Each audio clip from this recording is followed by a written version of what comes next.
Diabetic తో బాధపడుతున్నారా? Be better ayurvedic expert తో ఫ్రీ కన్సల్టేషన్ తీసుకుని తగ్గించుకోండి. Welcome to our channel. ఈ రోజు మనతో పాటు రమ్మగారు ఉన్నారు. నమస్తే రమ్మగారు. నమస్తే. రమ్మగారు, ఏదన్నా పెద్ద కథ చెప్పండి రమ్మగారు. పెద్ద కథ అంటే కథా సాగరంలో కథలు బాగుంటాయి. కథలో బోల్డని మలుపులు, బోల్డని ట్విస్టులు కూడా ఉంటాయి. చందమామ కథలు కూడా మనకి ట్విస్టులు ఉన్న కథలు కొన్ని కనపడతాయి. కాకపోతే అవి 3 వారాలు 5 వారాలు అలా చెప్పాలి. మనం ఇంకా దాని మీద డిసైడ్ అవ్వలేదు. ఇప్పుడు మనం ఉపకోస, కీర్తిసేన కథ అవన్నీ ఇందులో ఇచ్చే కథా సాగరంలో రకరకాల కథలు ఉంటాయి. పెద్దగా పేర్లన్నీ గుర్తులేవు, కొన్ని గుర్తున్న పేర్ల వరకు చెప్తాను. ఇక రాజుగారు రాణిగారు అని చెప్పాల్సింది అంతే.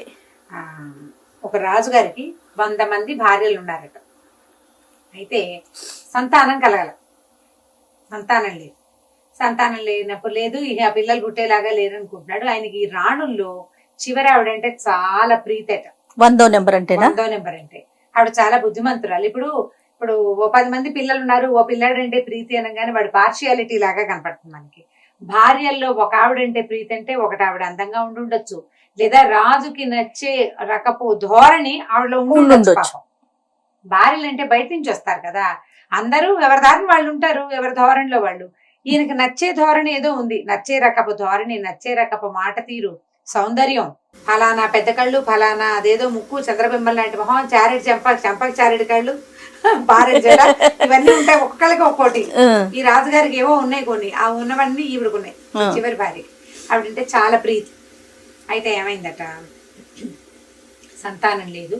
ఈయన ఆ స్వామీజీకి ఈ స్వామీజీ కోసం వెళ్ళేవాడు. అయితే ఏమైందట, ఒకసారి ఎక్కడో అడవికి వెళ్ళి అంటే వేటకి వెళ్ళి ఆయన తిరిగి వస్తుంటే ఒక ముని కనిపించాడు. నాకు సంతానం లేదు, 100 మంది భార్యలు ఉన్నారు కానీ అని చెప్పేసరికి ఆయన ఏం చేసేట, ఓ బ్రహ్మాండమైన మేకను ఒకదాన్ని ఇచ్చేట, బలంగా పుష్టిగా. ఈ మేకనిచ్చి, అబ్బాయి ఈ మేకను తీసుకెళ్ళి ఈ మేకతోటి ఒక రసకం అంటే సూప్ తయారు చేయించు, మేక సూపు. ఆ సూపుని నీ రసకము అంటారు తెలుగులో. సంస్కృతంలో ఏం పేరు ఉందో అందులో రసకం అనే ఉంది. ఆ పేరు విచిత్రంగా ఉండేసరికి అది గుర్తుందనమాట. ఇప్పుడో చదివాను, చాలా రోజులైంది. నేను ఇంకా మీరు రసకము అనేసరికి సంస్కృతం వర్డ్ అనుకున్నాను. తెలుగులో అలా అంటున్నారు. రసకం బహుశా సూప్ అవుతుందని నేను భావిస్తున్నాను దాన్ని. సూప్ చేయించి చక్కగా మంచిగా అన్ని అంటే హెర్బ్స్ అని వేసి, పుదీనాలు అవి ఇవి వేస్తారు కదా సూపులు చేయడానికి, అది వేసి నీ భార్యలకి ఇవ్వు, తప్పకుండా సంతానం కలుగుతుంది అని చెప్పాడు. ఏదో మంత్రించిన మేక. ఈయన మేకని పట్టుకొచ్చాడు. రాజుగారు మేకని తింటారా లాంటి ప్రశ్నలు లేకండి, కథలో అలా ఉంది అంతే. తింటారు రాజులు, క్షత్రియులు మాంసాహార భోజనం వాళ్ళకి నిషిద్ధం కాదు. అక్కడి నుంచి ఏమైందట, రాజుకి పూజ చేసుకోమన్నాడు. రాజుకి ఒక పూజ కూడా చెప్పాడు, ఫలానా ఒక పూజ చేయమన్నాడు. ఈయన పూజ చేసుకునే టైంలో ఈ 100 భార్యలు తమకు సంతానం కలుగుతుందని ఆనందంగా ఒక చోట కూర్చున్నారు. ఈ చిన్న ఆవిడ మాత్రం పోయి రాజుగారు పూజ చేసుకుంటుంటే ఆయన దగ్గర కూర్చుంది. ఈ లోపల ఈ పూజ, ఈ హోమం, ఈ తతంగం చాలా అయ్యే లోపల ఈ బ్రాహ్మడు, ఈ పండితుడు ఎవరైతే ఈ పూజ చేయించి రసకం కూడా చేయించాల్సిన ఆయుర్వేద వైద్యుడు ఆ మేకతోటి ఆ సూప్ చేయించేసి ఆ సూపును ఒక బౌల్ తోటి తీసుకెళ్లి ఆ 100 మంది భార్యలు కూర్చున్న ఒక ఇది ఉంది కదా ఆస్థాన మండపం, అక్కడికి తీసుకెళ్లి కప్పులో పోసేసి తలా కాస్త ఇచ్చేసాడు. ఈమెకిడే ఉండిపోయింది. వాళ్ళంతా అక్కడే ఉన్నారు. ఇవంతా ఆయన ఎక్కడ లెక్కెట్టుకుంటాడు, రాణి గారులంతా అక్కడ ఉన్నారు అనుకున్నాడు. వాళ్ళందరూ సూపు చేసుకున్నారు. పూజ చేసుకున్నాక రాజుగారు ఏది సూపు అని వచ్చేసరికల్లా మేమంతా తాగేసామన్నారు వీళ్ళు. గిన్నెలో ఏమీ లేదు. ఆఖరి రాణిగారు బికమొహం వేసుకుని రాజుగారి వెనకాల నిలబడి, ఇప్పుడు ఎట్లా, అయ్యో నేను అసలు ఈవిడంటే పంచప్రాణాలు, ఈవిడ కోసమే సంతానం కావాలని నేను కోరుకున్నాను, ఈవిడిని వదిలిపెట్టి మిగిలిన వాళ్ళందరికీ ఇచ్చారు, వీళ్ళు దుంపల దగ్గర ఏం చేయాలా అని ఆలోచించి ఏమన్నాడు, ఆ ఆయుర్వేద వైద్యుని అడిగాడు, అయ్యా వైద్య శిఖామణి ఏమేమి మిగిల్చారంటే, ఏం మిగలలేదు ప్రభు, చర్మం తీసి అవతల వాడసం, కొమ్ములు ఉన్నాయండి అన్నాడు. అయితే ఓ పని చేయండి, ఆ కొమ్ములు నరగదీసి సూప్ చేసి ఇవ్వండి అమ్మాయికి అని చెప్పాడు. కొమ్ములు నరగదీశారు. రాజుగారు తలుచుకుంటే దెబ్బలకి ఏం కదా. సరే ఈ ప్రయత్నం చేశారు. చేసేసరికల్లా ఏమైంది, దాంతో కూడా ఒక చిన్న గిన్నెడు సూప్ తయారు చేశారు. అది చిన్న రాణి గారికి ఇచ్చారు. మిగిలిన వాళ్ళందరూ ముందు తీసుకున్నారు. ఈ మేకలు నరగదీసిన వ్యవహారం కొంచెం లేట్ అయింది. అందరు రాణులు గర్భవతులయ్యారు. 99 మందికి 99 మంది కొడుకులు పుట్టారు. అబ్బా. ఈ 100 ఆవిడికి వీళ్ళకంటే కొద్దిగా వెనక, వీళ్ళంతా ఒక రోజే పుట్టారు. కొంచెం అవతలగా కొన్ని రోజుల అవతల ఈవిడికి ఒక కొడుకు పుట్టాడు. వీడు మంచి బలశాలి. అయితే మేక కొమ్ముల వలన దాని రసకంతో పుట్టాడు కాబట్టి శృంగభుజుడు అని పేరు పెట్టారట. మిగిలిన పేర్లని మర్చిపోయి ఈ పేరు గుర్తుంది బాగా. ఈ పేర్లు డిఫరెంట్ గా ఉండటం తోటి శృంగభుజుడు అని పెట్టారు. పిల్లాడు చక్కగా బుద్ధిమంతుడు, బాగుంటేవాడు. ఇప్పుడు కూడా రాజుగారికి చిన్నరాణి అంటే ఇష్టం, చిన్నరాణి కొడుకంటే ఎక్కువ ముద్దు. ఇలా నడుస్తూ ఉంటే ఏమైంది, పిల్లలు పెద్దవాళ్ళు అవుతుంటే శృంగభుజుడు మంచి ప్రతాపవంతుడుగా తయారవుతుంటే మిగిలిన రాణులు ఏమనుకున్నారంటే, ఈయన 99 మందికి పుడతారులే పిల్లలు, ఈ ఒకదానికి పుట్టపోతే పోయింది, ఏం పోయింది, దాన్ని వెంటేసుకుని తిరుగుదామని అనుకోకుండా ఆవిడకి కూడా సంతానం ఎక్స్పెక్ట్ చేశాడు. దానికోసం ప్రత్యేకంగా తయారు చేయించాడు. పోనీ మేక వల్ల వీళ్ళు పుట్టారు, శృంగాల వల్ల కూడా పుట్టాడు వాడేమో బలశాలిగా ఉన్నాడు. కాబట్టి ఎలాగైనా సరే ముందు రాణి గారి మీద రాజుకే ఇష్టం కలిగించాలి, లేకపోతే ఈ 99 మందికి వీడు పోటీ అవుతాడు. ఆవిడ మనకు ఎలాగూ పోటీయే. సవతుల మత్సరం అంటే ఇలా ఒకే వ్యక్తికి 2-3 భార్యలు అంటే వాళ్ళలో వాళ్ళకి పడదు, గొడవలు వాళ్ళకి నచ్చబాటుగా ఉండదు. ఎలాగైనా ఆ కాస్త అడ్డు తొలగించేసుకుంటే వీడు మనవాడే కదా అనుకుంటారు. అంతేగాని దేనివల్ల ఆ అమ్మాయి అంటే ప్రీతి ఉందో అదేదో మనం కూడా చేద్దాం అని అనుకోరు. అది తీసేస్తే సరిపోతుంది. మానవ సహజమైన నైజాలు ఇవి. సరే ఏం చేశారు, ఈ వీళ్ళలో పెద్ద భార్య ఉంది కదా, ఆవిడ కొంచెం రాజు దగ్గర ఆవిడ కొంచెం మాట చెల్లుతుంది. ప్రీతి చిన్న భార్య అంటే ఉన్న పెద్ద భార్య మాట చెల్లుతుంది. ఒక రోజు రాత్రి ఆవిడతోటి కబుర్లు చెప్పుకోవడానికి వెళ్ళాడు రాజుగారు. ఆవిడ అంతఃపురానికి వెళ్తే ఆవిడ ఏమందంటే, ఏమండి ఈ మన చిన్నరాణి గారు అంతఃపురం కాపలా కాసే ఫలానా వాడు ఒకడు ఉన్నాడు కదా అంటే, అవును ఉన్నాడు, వాడు ఈ రాణి గారికి బాగా క్లోజ్ ఫ్రెండ్, అందుకనే వాడిని తీనివ్వకుండా వాడినే ఉంచుకుంటోంది, కావాలంటే కనుక్కోండి. పనిమాల ఎందుకు చెప్తారు? 99 మంది ఉంటే వాళ్ళందరి మీద చెప్పకుండా తీసుకెళ్లి చిన్నరాణి మీద ఎందుకు చెప్పింది? ఏదైనా నిజం ఉందేమోనని ఆయనకు డౌట్ వచ్చింది, అనుమానం కలిగింది. కొద్దిగా అనుమానం కలిగింది, 1% అని భయం అనిపించింది. ఇప్పుడు ఇలా చెడ్డ మాట వినంగానే అవునా అనిపిస్తుంది కదా, అలా అవునా అనిపించింది. ఏం చేశాడు, మర్నాడు అక్కడికి వెళ్ళాక ఆ అంతఃపుర కాపలాదారినాడు కదా, అతన్ని పిలిచాడు. ఏరా నాయనా, నువ్వు ఒక బ్రాహ్మణ హత్య చేసావు, బ్రహ్మహత్యా పథకం ఉంది నీకు అన్నాడు. అనేసరికి ఆయన తెల్లబోయి, నేనేమీ చేయలేదు ప్రభు, నేనే తప్పు చేయలేదు, నేను ఏ బ్రాహ్మణుడికి ఎక్కడా ద్రోహం చేయలేదు, నేను అంతఃపుర రక్షణ తప్పితే రెండో పని చేయట్లేదు అంటాడు. కాదు, నువ్వు ఒక తప్పు చేసావు, నాకు తెలిసింది ఒప్పుకోమంటాడు రాజు. నేనే తప్పు చేయలేదంటాడు వాడు. వాదోపవాదాలు జరిగినాయి. ఇక నేనేం చేయలేదు, నేనే పొరపాటు చేయలేదు, చీమకు కూడా నేను అపకారం తలపెట్టలేదు, ఒక్క చెయ్యకూడని పని కూడా నేను చేయలేదన్నాడు. కావాలంటే మా వంశ చరిత్రను చూడండి. మా నాన్న మీ నాన్న దగ్గర పనిచేశాడు, మా తాత మీ తాత దగ్గర పనిచేశాడు, మా ముత్తాత మీ ముత్తాత దగ్గర పనిచేశాడు. మా వంశ చరిత్రను చూడండి. మా తల్లులు, మా తండ్రులు, మా బాబాయిలు, మా మామయ్యలు అందరినీ కనుక్కోండి. అసలు మేము పొరపాట్లే చెయ్యం, నేను సూపర్ అన్నాడు అతను. అనేసరికి ఈయనేమన్నాడు, కాదురా, నువ్వు బ్రహ్మహత్యా పాతకం నీకు చుట్టుకున్నట్టు నాకు పొద్దునే కలొచ్చింది, అందుకని నువ్వేదో పొరపాటు చేసావని నేను భావిస్తున్నా. ఓ పంచి కల్లో అయినా ఏదైనా నీకు సమస్య వస్తుందేమో. నువ్వేం చేస్తావంటే, ఇవాళ మొదలుపెట్టి నీకు ఎక్కడ కావాలంటే అక్కడ డబ్బు వచ్చే ఏర్పాటు చేస్తా, మొత్తం భారతదేశంలో ఉన్న అన్ని క్షేత్రాల్లోనూ మునిగి రమ్మన్నాడు. అంటే అతన్ని అక్కడి నుంచి తప్పించాలన్నమాట. ఇంట్లో కూర్చుంటే 4 రోజుల పైకి వచ్చేస్తాడు. భారతదేశ యాత్ర అంటే సంపూర్ణ భారతదేశ యాత్ర అంత సులువా అప్పట్లో పంపించేశాడు. సరే అతను ఒప్పుకున్నాడు. రాజుగారు ఏదో కొంత ధనం ఇచ్చాడు, కొన్ని ఉత్తరాలు రాసి ఇచ్చాడు. ఏ రాజ్యంలో అయినా నీకు డబ్బు అయిపోతే ఆ రాజు దగ్గర ఈ కాగితం ఒక చూపించి 10 రూపాయలు తెచ్చుకోవచ్చు అని 2 కాగితాలు రాసి ఇచ్చి పంపించేసాడు. అలాంటి ఫెసిలిటీలు కూడా ఉండేవి రమ్మగారు. ఎందుకుందేవి కాదు, రాజులకి కొంత సామరస్యం ఉంది. సూపర్. సరే ఏటీఎం లేవు ఇప్పుడు, అలాగా ఉన్నాయి కదా, బాగుంది. అక్కడి నుంచి రాణి గారి దగ్గరికి వెళ్ళాడు. రాణి గారి దగ్గరికి వెళ్ళేసరికి రాణి గారితో అన్నాడు, నాకు చాలా పెద్ద సమస్యల్లో చిక్కుకున్నాను నేను. అయితే నేను మనకు సంతానం కలగడానికి మేకనిచ్చాడే యోగి ఇంకోడు ఆయన కబురు చేస్తే, ఆయన నీ రాణుల్లో నీకు అత్యంత ప్రీతిపాత్రమైన ఆవిడ్ని ఎక్కడైనా దాచేసామన్నాడు, భూగృహంలో పాత పెట్టించమన్నాడు. ఏం చేయాలో తెలియట్లేదంటే రాణి ఈవిడేమంది, ఆఖరి రాణి, అయ్యో ప్రభు, నేనంటేనే కదా మీకు పంచప్రాణాలు, మీకు సమస్య వస్తుంటే భూగృహంలో పాతాళంలో పాతేయండి నన్ను, మీకు అనారోగ్యం రాకూడదు, మీరు హాయిగా 10 ఏళ్ళు పచ్చగా ఉండాలి, 100 ఏళ్ళు మీరు ధైర్యంగా హాయిగా ఉండండి, నన్ను భూగృహంలో పెట్టించండి, చంపేయమని మునీశ్వరుడు చెప్పిన చంపేయండి, ఏం పర్వాలేదు, నన్ను చంపేసినా ఓకే, మీరు బాగుండటమే నాకు కావాలి. ఈయన తెలపోయాడు. వాడేమో చూస్తే నేనే పాపము చేయలేదంటాడు, ఈవిడేమో నన్ను చచ్చిపోవడానికి కూడా సిద్ధపడుతుంది. అంటే ఈ మాటలో ఏదో అబద్ధం ఉంది. కానీ ఎందుకు పుట్టింది ఈ మాట? ఏదో ఒక 1% కారణమైనా లేకుండా ఎలా పుట్టిందో ఆయనకు అర్థం కాలే. ఆవిడ ఏడ్చి శోకాలు పెట్టింది, అమ్మో నా రాజుకి ఇట్లా ఏదో సమస్య రాబోతుంది నా భర్తకి, ఆయన నా భర్త కోసం నేను ఏమైనా చేస్తానని 10 దండాలు పెట్టేసుకుంది దేవుళ్ళకి. భూగృహంలో పెట్టేయండి, నన్ను భూగృహంలో పెట్టేయండి అని బతిమిలాడింది. సరే రాజు అన్నాడు, అయితే ఓ పని చేస్తాను, నీ అంతఃపురం కిందే భూగృహం నిర్మింపజేస్తాను, నువ్వు అక్కడ ఉందిగాను. అంతఃపురంలో లోపలికి ఒక గోడౌన్ తవ్విచ్చారు. ఈవిని బట్టికెళ్ళి అక్కడ పెట్టారు. కొడుకు ఏడ్చాడు, అయ్యో మా అమ్మ భూగృహంలో ఉంటే ఎట్లా? భూగృహంలో ఉండడం అంటే ఎవరు రారు, రోజు భోజనం వస్తుంది, భోజన పళ్ళెం పైకి వెళ్ళిపోతుంది అంతే, వాళ్ళతో కూడా మాట్లాడకూడదు. పాతాళ గృహం, రాజు రాడు, ఇంకా అక్కడికి రాడు, ఐసోలేషనే ఇంచుమించుగా.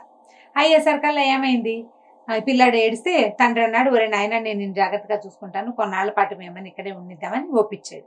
తల్లి చెప్పింది, నాన్నగారికి ఇబ్బంది, అందుకని నేను భూగృహంలో ఉంటున్నాను, కాబట్టి నాన్న నువ్వు మాట వినాలని పిల్లాడికి నచ్చజెప్పింది. సరే పిల్లాడు పైన ఉంటున్నాడు, అంతఃపురంలో తిరుగుతున్నాడు, అన్నయ్యలతో తిరుగుతున్నాడు. ఇలా అయింది. కొన్నాళ్ళు గడిచాక వాళ్ళకి ఏమనిపించింది, తల్లి లేదు కానీ పిల్లాడు దినదిన ప్రవర్ధమానంగా పెరిగిపోతున్నాడు. ఆ తల్లిని అంత పని చేశానని రాజుగారు ఇంకా ముద్దుగా చూస్తున్నాడు ఈ పిల్లాడిని. దాంతో వాళ్ళకి ఏమనిపించింది, ఎలాగైనా వీడిని తప్పించేసేయాలి. ఇంతలో ఏమైందట, ఒక రోజు ఈ పిల్లలందరూ మేడ మీద ఆడుకుంటారు. మరి చిటి పిల్లలు కాదు, ఒక 17, 18, 19 సంవత్సరాలు వచ్చినాయి. మేడ మీద ఏదో కబుర్లు చెప్పుకుంటున్నారు. ఆకాశంలో ఒక పెద్ద కొంగ వచ్చిందట. కొంగ ఎలా ఉందంటే, అది నోరు తెరిస్తే ఇలా మంటొస్తోంది నోట్లోంచి. ఆ కొంగ కనపడేసరికల్లా ఈ పిల్లలందరూ, అమ్మో ఏదో పెద్ద కొంగ వచ్చింది మన రాజ్యం మీదకి, బాణాలు వేద్దామని బాణాలు వేశారు. బాణాలు తగలటల్లా దానికి. అయితే వీడన్నాడు, శృంగభుజుడు అన్నాడు, నేను కొట్టగలను అన్నయ్య, కానీ ఈ చిన్న చిన్న బాణాలతోటి విల్లులతోటి కుదరదు, పెద్ద విల్లు కావాలంటే ఈ పిల్లల్లో పెద్దవాడు ఉన్నాడు కదా, అందరికంటే మొదటివాడు పెద్దరాణి, పెద్దవాడేం కదా, వాళ్ళంతా ఒక వయసు వాళ్ళే, పెద్దరాణి గారి కొడుకు అన్నాడు. అయితే ఓ పని చేస్తాను, నాన్నగారిది బంగారు విల్లు, బంగారు ఇవి ఉన్నాయి, ధనుసు బాణాలు ఉన్నాయి, ధనుర్బాణాలు బంగారంవి, అవి పట్టుకొస్తా, కొట్టు అని చెప్పి ఏం చేశాడు, పరిగెత్తుకుంటూ వెళ్ళి ఈ నాన్నకి చెప్పకుండానే ఆ లోపల ఉన్న ధనుర్బాణాల నుంచి తండ్రిది పెద్ద విల్లు, బ్రహ్మాండమైంది బంగారపుది విల్లు, బాణము చేతపుచ్చుకొచ్చాడు. ఒక్కటే తెచ్చి బాణం, ఆ తూణె మొత్తం అంతా బాక్స్ అంతా ఉంటుంది కదా, ఒక సంచి లాంటిది, ఒక దీని లాంటిది, అమ్ముల పొది పట్టుకురాల, ఒక్క బాణాన్ని పట్టుకొచ్చాడు. విల్లు అమ్ము రెండు తెచ్చాడనమాట. తెచ్చేసరికి ఎక్కువ రెడీ చేశాడు, కొట్టాడు శృంగభుజుడు. నిజంగానే ఈ బాణం వెళ్ళి ఆ కొంగకి రెక్కల్లో దిగిపోయింది. దానికి నెత్తురు కారటం కూడా వీళ్ళు చూశారు. కానీ అదేం చేసింది, కేమని పెద్ద కేక పెట్టి ఎగిరి వెళ్ళిపోయింది.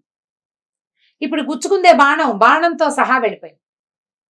వెళ్ళిపోయేసరికల్లా ఈ పిల్లాడు అన్నాడు, పెద్దవాడు, ఊరిని ఏం కొట్టావురా, దాన్ని పడేయలేదు, అదేమో బాణం పుచ్చుకొని వెళ్ళిపోయింది, ఇప్పుడు నాన్నగారు చంపేస్తారు, బాణం తీసుకొచ్చి మాట్లాడు నువ్వు. నేను కొట్టాను, దానికి దెబ్బ తగిలింది, ఎక్కడో చోట పడిపోతుంది అన్నయ్య అంటే, సరే ఎక్కడ పడిందో అక్కడికి వెళ్ళు, దాన్ని చచ్చిన దాన్ని చూసి బాణం పుచ్చుకురా నువ్వు వెనక్కి అని విల్లు పట్టేసుకున్నాడు. విల్లు తీసేసుకున్నాడు, విల్లు లాగేసుకుని బాణం పట్టుకుని రావాలి నువ్వు. అది పెద్ద రాక్షస కొంగ, ఖచ్చితంగా ఏదో చాలా దూరంలోనే కనపడింది, చాలా దూరంలోనే పడింది, దగ్గరికి వెళ్తే వీడిని బతకనిస్తుంది అది, దాని లాంటివి ఇంకా ఎన్నున్నాయో అక్కడ. కాబట్టి వీడి పీడ విరగడైపోతుందని వీళ్ళ అన్నదమ్ములందరూ ఆలోచించుకుని వీడిని నువ్వు వెళ్ళి పట్టుకురా అని తరిమేశారు. కుర్రాడు ఏం చేస్తాడు, మరి ఏం చేస్తాడు, నాన్నది తను తీయకూడదు, వీడు తెచ్చిచ్చాడు, పర్మిషన్ అడిగి చెయ్యాలి, పర్మిషన్ అడగలేదు, కాబట్టి బాణం తేవాల్సిందే. పైగా నేను కొట్టాను ఒక కొంగని, అది చచ్చిందో లేదో నేను చూడాలి కదా అని అనుకుని, సరే ఏం చేశాడు, దిగి నడుచుకుంటూ పోయాడు. పిల్లాడు నడిచి వెళ్తుంటే వాళ్ళ అమ్మ ఉందనుకో, అయ్యో దారిలో తినడానికి తిండని, వేసుకోవడానికి బట్టలని, గుర్రం కావాలని, సైనికులు కావాలని చేసేది. తల్లేది, తల్లి తోడు అన్నారు, తల్లి తోడు లేకపోతే ఎవరు చూస్తారా పిల్లాడిని, అందరూ వాళ్ళ పిల్లాడు కాదు కాబట్టి ఎవరి దారిని వాళ్ళు ఊరుకున్నారు. పిల్లవాడు ఒట్టి కాళ్ళతోటే కుర్రాడు నడిచి వెళ్ళిపోయాడు. నడిచాడు, ఆ అడవి వైపు నడవటం మొదలు పెట్టాడు. ఇక నడిచాడు, నడవగా చివరికి ఒక పెద్ద అడవిలోకి చేరాడు. ఆ అడవికి పై భాగాన అంటే చెట్లు, ఎర్ర పువ్వులు అవి కనపడుతున్నాయి. వీళ్ళకి దూరంగా కనపడినవి అవే. అక్కడే పడింది కొంగ, ఆ అడవిలోనే. వెళ్ళేసరికల్లా అక్కడ ఒక చక్కటి చుక్క లాంటి ఒక అందమైన అమ్మాయి కనపడిందట. ఆ పిల్లకి వీడిని చూసేసరికల్లా వీడు బాగా నచ్చాడు. ఆ అమ్మాయింది, నువ్వెవరు ఏమిటి అంటే, నేను ఫలానా రాజుగారి అబ్బాయిని, ఇక్కడి నుంచి ఈశాన్యంగా మా ఊరుంది, ముందు ఒక కొంగ, పెద్ద కొంగ కనపడింది, మా అన్నదమ్ములంతా వేశారు, బాణం తగలేదు, మా నాన్నగారి బంగారు బాణంతో నేను కొడితే దానికి తగిలింది, అది గత్తా పడిపోయింది, బాణం మా నాన్నది, నేను వెనక్కి అప్పచెప్పాలి, అది చచ్చిందో లేదో చూడడానికి వచ్చాను అన్నాడు. అనేసరికల్లా ఈ అమ్మాయింది, నేను ఆ బాణం తగిలిన కొంగ ఉంది చూసారు, అది కొంగ కాదు, అగ్నిశిఖుడు అనే ఒక రాక్షసుడు, అతను ఇట్లా కొంగ రూపంలో విహరిస్తాడు. తను ఎక్కడెక్కడ దాకా ఎగరగలిగాడో ఆ ప్రాంతాన్ని అంతా తను సొంతం చేసుకుంటాడు. ఇప్పుడు ఈ అడవి ఇది వరకు మీ కిందే ఉండేది, ఇప్పుడు మా నాన్న ఏలుబడిలోకి వచ్చేసింది. నిప్పులు వెదజల్లుతాడు నోటితో. నేను అతని కూతుర్ని ఆ బంగారు బాణాన్ని ఇంటికి పట్టుకెళ్ళిపోయాడు మా నాన్న, తనకు తగిలిన బాణాన్ని. మా దగ్గర బోల్డని మందులు ఉంటాయి, ఆ ఆకు పసర్లు కనుక వేస్తే ఆటోమేటిక్గా హీల్ అయిపోతుంది. హీల్ అయిపోయింది మా నాన్నకి నొప్పి అని చెప్పింది. చెప్పేసరికల్లా అయ్యో ఇప్పుడు నాకు ఆ బాణం కావాలి ఎలాగా అన్నాడు. అయితే ఓ పని చెయ్యి, నువ్వు నాకు బాగా నచ్చావు, నువ్వు నన్ను పెళ్లి చేసుకుంటావా మరి అని అడిగింది. ఈ కుర్రాడికి అమ్మాయి అయితే బాగుంది, ఎవరో ఒకళ్ళు రాజకన్యని పెళ్లి చేసుకోవచ్చు, అది రాక్షసుడు కూతురా అదా ఇదే అని కాదు, ఆ అమ్మాయికి తను నచ్చాడు, తన అమ్మాయికి ఒకళ్ళకొకళ్ళు నచ్చటమే అనమాట ఇంపార్టెంట్. సరే పెళ్లి చేసుకుంటాను అన్నాడు. అయితే ఓ పని చెయ్యి, పద మా నాన్న దగ్గరికి తీసుకెళ్తా. అయితే మా నాన్న ఏమైనా పరీక్షలు పెడతానంటాడు, నేను చెప్పినట్టు చేస్తే నీ బాణము వస్తుంది, నేను నీతోటి వస్తానని చెప్పింది అమ్మాయి. ఇప్పుడు పాతకాలపు ఈ కథల్లో ఆడపిల్లలు ఒక కుర్రాన్నో ఒక రాజకుమార్తెనో ఒక బ్రాహ్మణ్ణో ఒక సైన్యాధ్యక్షుడినో వరిస్తే ఇక వాళ్ళకి అమ్మా నాన్న అక్కర్లా, తండ్రి పరువు మర్యాద వాటి గురించి ఆలోచించేవాళ్ళు కాదు. అలాంటి కథలు మనకి ఇందులో కనపడతాయి. అంటే అప్పటి విధానం అది ఉంది కాబోలు. వరించి వాడి వెనకాల వెళ్ళిపోవటమే, మళ్ళీ వెనకొచ్చి పుట్టింటికి వచ్చి పుట్టింట్లో నాన్న ముద్దు అమ్మ ముద్దు ఆ ధోరణి అప్పుడు లేదు. ఏమిటో మరి కదా ఈ ఇందులో కథా సరిసాగరంలో చాలా కథలు అలాగే కనపడతాయి. వరించి అబ్బాయితో అమ్మాయి వెళ్ళిపోవటమే కనపడుతుంది. సరే బాగానే ఉందా. ఈ అబ్బాయి ఏం చేశాడు, రాజుగారి దగ్గరికి వెళ్ళాడు. వెళ్తే ఆయన పెద్ద పర్సనాలిటీ, బ్రహ్మాండంగా ఉన్నాడు. ఆ రాజు దగ్గరకు వస్తే ఏమన్నాడు, వెళ్ళి చెప్పాడు, అయ్యా నేను ఫలానా రాజుగారి అబ్బాయిని, మీ అమ్మాయి ఫలానా అమ్మాయి, అమ్మాయి పేరు ఏం పెట్టుకుందాం, పేరు నాకు గుర్తులేదు, చిత్రసేన అని పెడదాం పోనీ, చిత్రసేన నాకు చాలా నచ్చింది, మేమిద్దరం పరస్పరం ప్రేమించుకున్నాం, మీ అమ్మాయిని నాకు ఇచ్చి పెళ్లి చేయండి అన్నాడు. అనేసరికల్లా రాజు అన్నాడు, మామూలుగా మా అమ్మాయిని వరించాను అంటే మా అమ్మాయి కూడా నచ్చితే పెళ్లిళ్ళు చేస్తాం, మా పద్ధతే అది. కానీ ఇప్పుడు నువ్వు ఇప్పుడే ఎక్కడి నుంచో వచ్చావు కదా, చక్కగా స్నానం చేసి తయారయ్యిరా, అప్పుడు మా అమ్మాయిని చూసి ఏ అమ్మాయి నీకు నచ్చితే మా అమ్మాయిని చూసి పెళ్లి చేసుకుందు కానీ అన్నాడు. అనేసరికల్లా సరే ఏం చేశాడు, స్నానానికి వెళ్ళిపోయాడు. వెళ్ళబోయేసరికల్లా ఆ పెళ్ళి ఏం చేస్తుంది, రహస్యంగా ఇతని దగ్గరకు వచ్చి చెప్పింది, మా నాన్న మేము 100 మంది అమ్మాయిలం, అందరిని నుంచోబెట్టి ఇందులో నువ్వు ఎవరిని వర్ణించావో చెప్పమంటాడు, మేమంతా ఒకేలా ఉంటాం, నువ్వు గుర్తుపట్టలేవు, ఓ పని చెయ్యి, అందరూ హారాలు కిందకేసుకుంటారు, నేను ఆ హారాన్ని నెత్తి మీద పెట్టుకుంటాను, చూడు జాగ్రత్తగా. మెడలో వేసుకునే హారం వేరు, నెత్తి మీద మొహం మీద పెట్టుకునేవి వేరు కదా. ఈ మెడలో వేసుకున్న హారాన్ని ఎవరైతే పైన పెట్టినారో అది నేను, ఆ జ్ఞాపకం పెట్టుకోమని. సరే ఈ అబ్బాయిని చక్కగా తలంటి పోసారు, ఒళ్ళు నలుగు పెట్టారు, బ్రహ్మాండంగా స్నానం చేయించారు, మంచి బట్టలు కట్టబెట్టారు, శుభ్రంగా భోజనం గీనం చేపించాక సభాభవనంలోకి తీసుకొచ్చాక రాజుగారి కూతుళ్ళందరూ నుంచున్నారు, 100 మంది అందగత్తెలు. అబ్బాయి వీళ్ళలో నువ్వెవరిని వరించావో, ఏ అమ్మాయి నీకు నచ్చిందో ఆ అమ్మాయిని దండ వేయను అని దండిచ్చారు చేతికి. ఇతను మెల్లిగా ఒక అమ్మాయిని చూసుకుంటూ వచ్చాడు. ఏ బిల్లు అయితే ఈ మెడలో వేసుకోవాల్సిన హారాన్ని మొహం మీద పెట్టుకుందో దండేశాడు, ఇక్కడ పెట్టుకుంది అనమాట, నుదుటి మీద పెట్టుకుంది ఆభరణంగా. ఆ అమ్మాయి మెడలో దండేసేసరికి అందరు చప్పట్లు కూడా గుర్తుపెట్టాడు ఈ అబ్బాయి చిత్రసేనని గుర్తుపెట్టాడు అన్నారు. అనేసరికి గెలిచినట్టే కదా. అక్కడి నుంచి ఏమైంది, రాజుగారు అన్నాడు, ఈ అగ్నిశీకుడు బాగుంది కానీ మేము రాక్షసులం కదా, మాకు చాలా పరీక్షలు ఉంటాయి, ఓ పని చెయ్యి, మరి ఇక్కడి నుంచి దూరంగా ఫలానా ఒక పొలం చూపిస్తాను, అక్కడ నువ్వులు చేసిన నువ్వులు కనపడతాయి, పొలం అంతా చల్లేసి రా నువ్వు అన్నాడు. అది చాలా పెద్ద పొలం, ఒక్క మనిషి నువ్వులు చల్లటం అయ్యే పని కాదు. అక్కడి నుంచి అమ్మాయి సరే ఇతను ఏం చేశాడు, రథం వేసుకుని ఆ పొలం దగ్గరికి అక్కడికి వెళ్ళేసరికి అక్కడ చేసి పెట్టిన నువ్వులు అంటే ఎంత ఉన్నాయో తెలుసా, అవి 2 కళ్ళు పట్టదు ఆ రాసి చూడటానికి, ఏవో అంత పెద్ద రాసి నువ్వులు, అంత పెద్ద పొలం. ఈ అమ్మాయి ఏం చేసింది, ఆ పిల్లని తలుచుకున్నాడు, ఇప్పుడు ఏం చేయాలి, ఏముంది ఏమీ చేయక్కర్లేదు నేను చేస్తానుగా ఉండని. ఆ అమ్మాయి విసినకర్ర చేతితో ఇట్లా విసురుకునే విసినకర్ర ఉంటుంది అమ్మాయి దగ్గర, దాన్ని ఇట్లా తీసి విసినకర్ర షేప్ లో చేసుకోవచ్చు, ఒక చిన్న పొల్లాలే ఉంటుంది, ఎప్పుడు కావాలంటే అప్పుడు అది ఓపెన్ చేసుకుని ఏం చేసింది, ఇట్లా నువ్వులు రాసి విసిరంగానే మొత్తం నువ్వులన్నీ ఎగిరిపోయి పొలంలో సెట్ అయిపోయింది, రాసి లేదు. సాయంకాలం అవ్వగానే ఇద్దరు కబుర్లు చెప్పుకున్నారు సాయంత్రం దాకా. సాయంత్రం అవ్వగానే రాజకుమారుడు వెళ్ళాడు, శృంగభుజుడు వెళ్ళి నేను నువ్వులు చల్లేశానన్నాడు. ఈయన అగ్నిశిఖుడు ఆలోచించి చూస్తే నువ్వులు చల్లబడే ఉన్నాయి. అయితే ఏమన్నాడు, నువ్వు చల్లేసావా, నువ్వు వెళ్ళిపోయాక మధ్యాహ్నం నాకు తట్టింది, ఆ నువ్వులు చల్లద్దు, మేము నూనె తీయించుకుంటాం, నువ్వులని పోగు చేసుకురా అన్నాడు. పొలంలో వేసిన నువ్వులు పోగు చేయాలి. మనుషుల వల్ల అవుతుందా? అవదు. సరే ఏం చేశాడు కుర్రాడు, మళ్ళీ అమ్మాయి ఏం చేస్తుంది, నీకేం బెంగలేదు, నీ దారి నువ్వు కూర్చొని నేను చేస్తా. కానీ ఏం చేస్తుంటే కొన్ని లక్షల చీమల్ని సృష్టించింది మంత్రశక్తితోటి. చీమలన్నీ తలా 1 లక్షల చీమలు లక్షల గింజల్ని పట్టుకొచ్చి రాశిగా పెట్టేసింది. అయిపోయింది. మళ్ళీ రాసి వచ్చేసింది. నువ్వులు రాసిని చూసేసరికల్లా వీడిని వదిలించుకోలేకపోతున్నా అని అర్థమైంది అగ్నిశిఖుడికి. ఏం చేశాడు, అయ్యా ఇప్పుడు నేను అగ్నిశిఖుడిని కదా, మా అన్నయ్య ఉన్నాడు ధూమశిఖుడు, చాలా దూరంలో ఒక దేవాలయం ఉంది, నువ్వు రథం వేసుకుని పొద్దు నుంచి సాయంత్రం దాకా వెళ్ళాలి. అక్కడికి వెళ్ళి మా అన్నయ్యని పెళ్లికి పిలుస్తున్నానని చెప్పని శుభలేఖ ఇచ్చాడు. నిన్ను మా అమ్మాయిని నీకు ఇచ్చి పెళ్లి చేస్తున్నట్టుగా రాసిన శుభలేఖ. ఈ శుభలేఖని స్వయంగా పెళ్లి కొడుకే వచ్చి నాకు ఇవ్వాలని మా అన్నయ్య కోరుకున్నాడు. పెద్దవాడు ఆయన కోరిక నేను మన్నించాలి. పొద్దు నుంచి సాయంత్రం దాకా ప్రయాణం చేస్తేనే నువ్వు అక్కడికి చేరుతావు. ఇది పట్టుకెళ్ళి శుభలేఖ ఇవ్వమన్నాడు. శుభలేఖ ఇచ్చి రావటమే కదా. సరే శుభలేఖ పుచ్చుకుని బయలుదేరితే ఈ అమ్మాయి ఏం చేసింది, ఒక 4 వస్తువులు ఇతని చేతులు పెట్టింది. ఏమేం పెట్టిందంటే రథం మీద ఓ మట్టిగడ్డ, ఓ చిన్న అంత ముంతతోటి నీళ్లు, ఓ ముళ్ళ కంప, అక్కడి నుంచి ఒక చిన్న నిప్పు రాజేసే ఒక సాధనం. ఈ 4 ఇచ్చి నువ్వు ఒక పని చెయ్యి, అక్కడికి వెళ్ళిపో. వెళ్ళాక అక్కడున్న ఒక దేవాలయంలో మా పెద్దనాన్న ఉంటాడు, అంత చక్కగా చూసాక మా పెద్దనాన్నకి శుభలేఖ ఇవ్వు. ఖచ్చితంగా నీ వెనకాల వస్తాడు. వెనక్కి తిరిగి చూసుకుంటూ ఉండు వస్తున్నాడా రావట్లేదని. వచ్చినప్పుడు మొదటిసారి వచ్చినప్పుడు మట్టిగడ్డ వేసి, రెండోసారి వచ్చినప్పుడు నీళ్లు పోసేసి, మూడోసారి వచ్చినప్పుడు ముళ్ళ కంచెలు వేసేసి, 4వసారి నిప్పు అంటించి పడి వెనక్కి తిరిగి చూసుకుంటూ ఉండు వస్తున్నాడా రావట్లేదా అని చెప్పింది.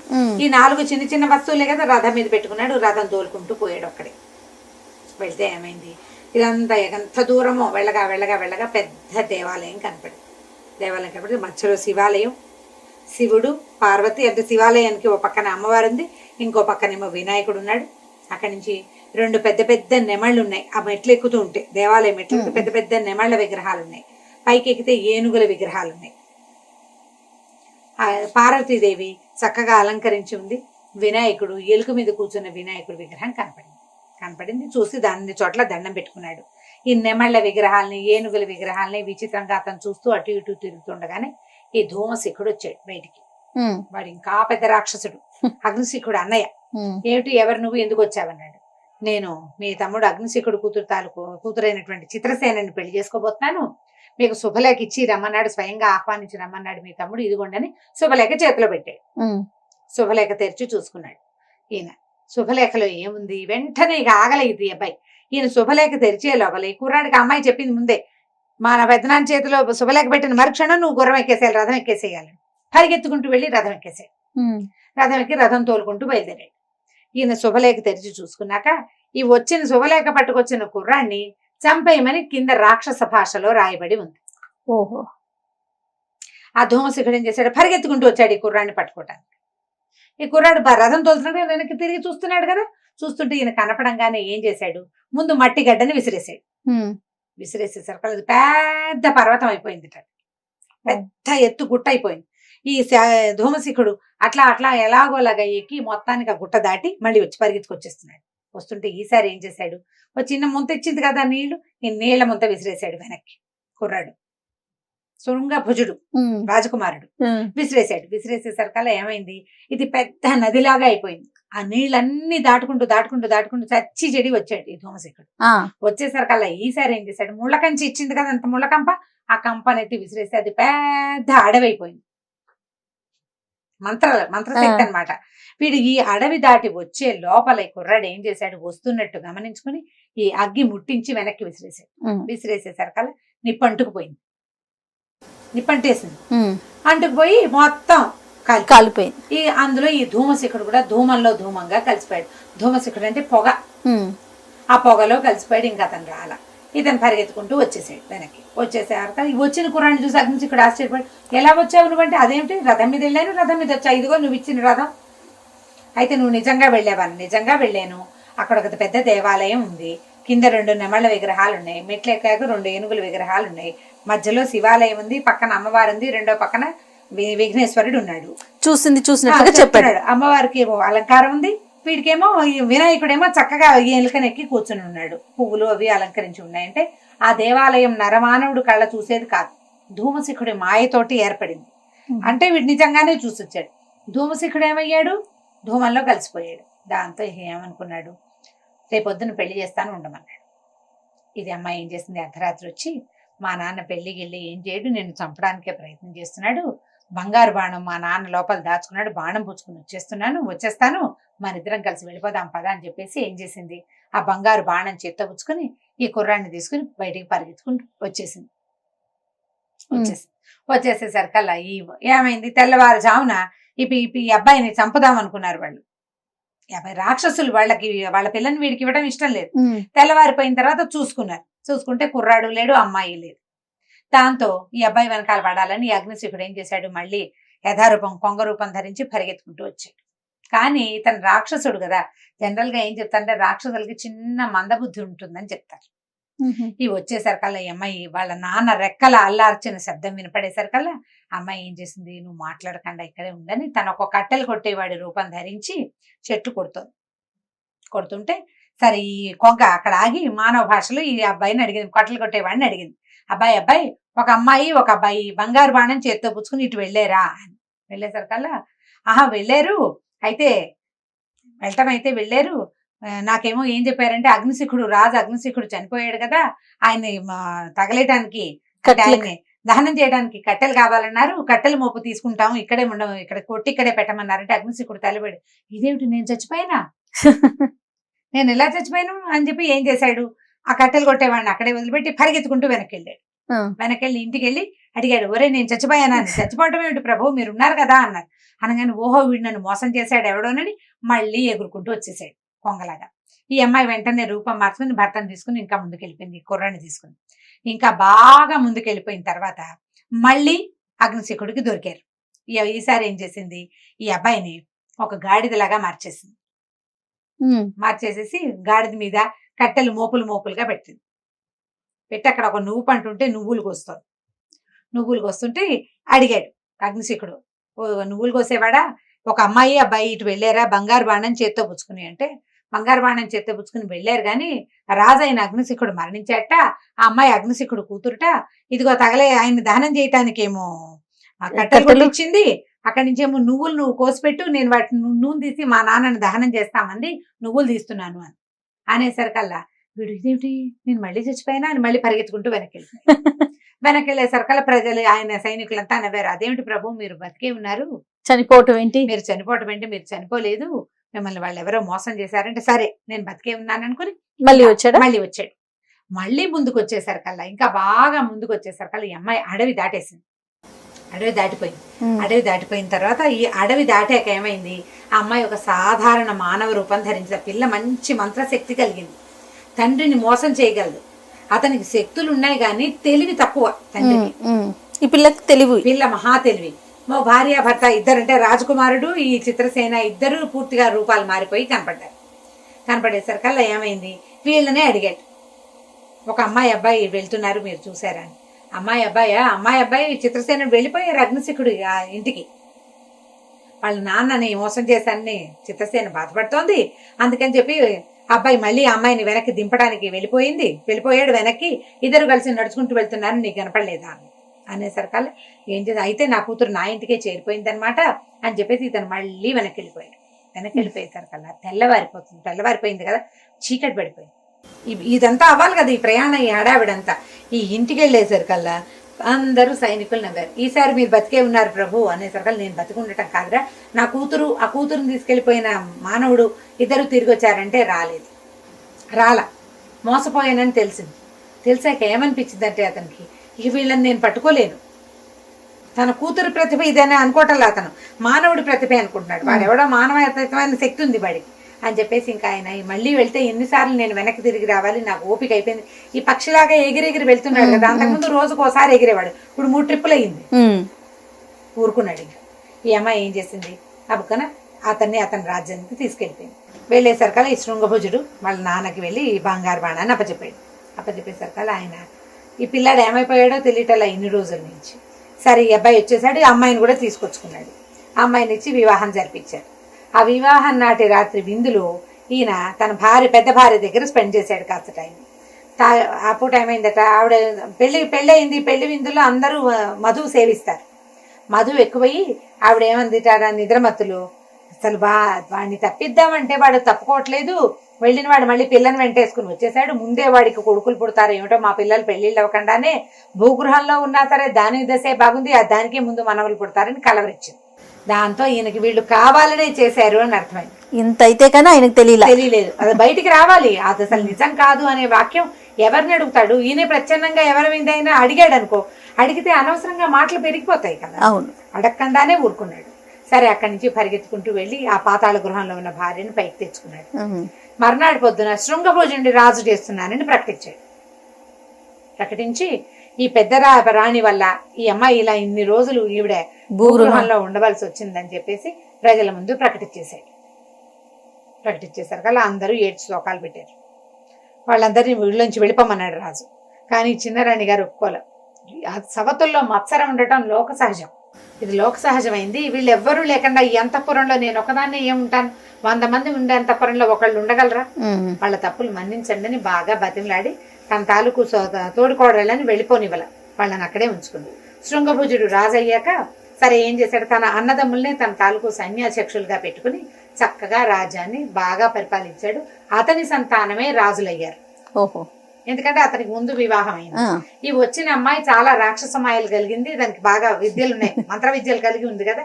ఆ అమ్మాయి ఆ రాజ్యాన్ని సుభిక్షంగా ఉంచింది. ఇతరులు ఎవ్వరూ తన భర్తను ఏమి చేయకుండా కాపాడుకునేది అనమాట. కథ కంచికి మనం ఇంటికి. ఇన్ని ట్విస్టులా పెద్ద కథ అన్నందుకు చాలా పెద్ద కథ చెప్పారు అమ్మగారు. నాకు నోరు నొప్పి రాలేదు. పేర్లు కూడా ఉంటాయి జయ ఈ కథా చరిత్సాగరంలో. అందరికీ పేర్లు, పెద్దరాణికి పేరు, పెద్దరాణి కొడుక్కి పేరు, అలా బోల్డ్ అని ఉంటాయి. పేర్లు గుర్తులేవు నాకు, బాగా గుర్తున్నవి 2-3 పేర్లే. ఇంట్రెస్టింగ్ గా ఉన్న పేర్లే గుర్తున్నాయి. ఓకే, మేము ఒక వారం రోజులు నడిపించవచ్చండి మా పిల్లలతో. చిన్న బిట్లు చెప్పొచ్చు, చెప్పుకోవచ్చు. రైట్ అమ్మగారు, ఇంకొక స్టోరీతో కలుద్దాం. నమస్కారం జయ, నమస్తే.